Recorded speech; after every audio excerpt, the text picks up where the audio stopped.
নয় চিন্তা, আর নয় ভাবনা। এবার বাংলাদেশে চলে আসছে হারবাল সাপোর্টার। আপনি কি ভিডিও বানাতে বানাতে ক্লান্ত? সংসারে অশান্তি, ভিডিও বানাতে রুচি হচ্ছে না? আপনার ভিডিও কি কখনোই ফরিতে যায় নাই? আপনার আইডি কি দিন দিন কঙ্কাল হয়ে যাচ্ছে? আপনার কি ঘন ঘন হয়? আপনার আইডি কি ঘন ঘন ফিউজ হয়?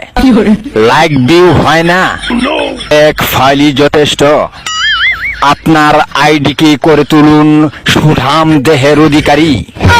আপনার আইডিকে প্রতিদিন ভিডিও সেবন করান, সকাল বিকাল সন্ধ্যা, আর টিকটক ফরিও কাপান। হ্যাঁ ভাই, তাহলে আর দেরি নয়, আজ চলে আসুন কবিরাজ বাড়ি। এখানে টিকটকের 100% কঠিন ও জটিল রোগের চিকিৎসা দেওয়া হয়।